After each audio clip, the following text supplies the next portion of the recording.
उम्मीद है dear students आप लोग खैरियत से होंगे।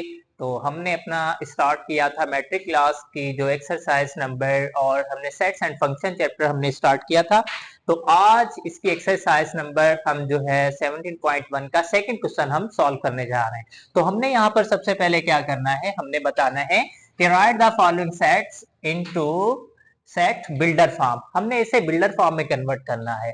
तो आइए सबसे पहले हमें जो क्वेश्चन मिलता है, कहता है कि set of all rational numbers between 5 and 6। तो हमने बताना है बिल्डर फॉर्म के अंदर कि बेटा 5 एंड 6 इसके दरमियान जो है अपने पास रेशनल नंबर वो हम कैसे लिख सकते हैं सेट बिल्डर में।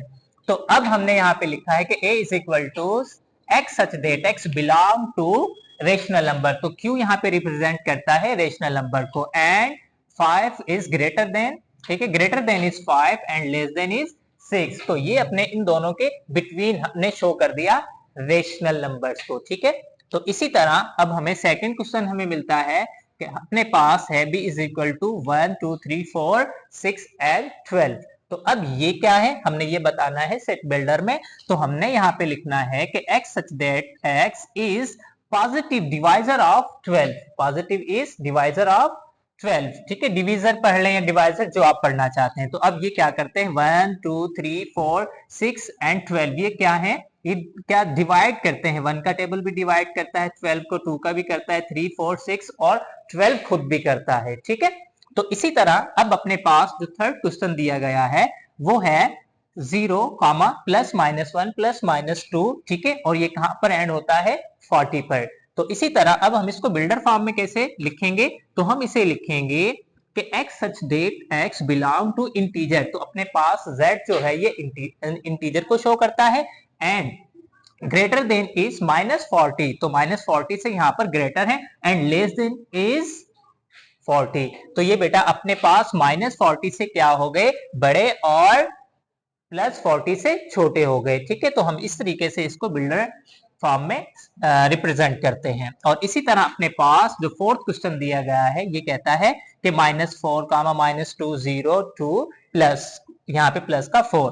तो अब हमने इसमें क्या, अपने पास इवन है तो हम क्या करेंगे, x such that x belong to, ठीक है। अब अपने पास यहाँ पर क्या आ गया, बिलोंग टू इवन नंबर, ठीक। एंड ई फॉर इवन होता है। अब यहाँ पे क्या है, greater than is -4 under greater than is. तो अब यहाँ पे अंडर लाइन होगी तो -4 भी उस सेट के अंदर शामिल होगा। तो अब यहाँ पे क्या है, greater than is -4 and less than is +4। तो अब यहाँ पे क्या है, -4 से बड़े हैं और प्लस का जो 4 है उससे छोटे हैं, ठीक है।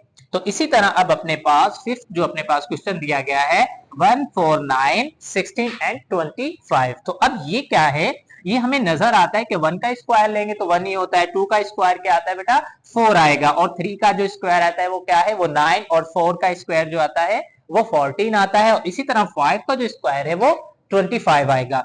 तो अब हमने सिंपली लिखना है, हमने इसको x such that x is square of first 5 natural numbers. तो अपने पास जो 1 से स्टार्ट होते हैं वो नेचुरल नंबर होते हैं, और ये स्क्वायर लिया गया है किनका, जो अपने पास फर्स्ट 5 जो नंबर्स हैं उनका, जैसे 1 का, 2 3 4 एंड 5, इनका ये है स्क्वायर, ठीक है, इनके। तो इसी तरह अब अपना लास्ट जो क्वेश्चन आता है इसका वो है -1 कामा -3 कामा -5 -7, ठीक है। तो अब ये क्या है, तो अब अपने पास x such that x negative odd integers, ये क्या है, नेगेटिव ऑड इंटीजर्स का अपने पास एक सेट दिया गया है।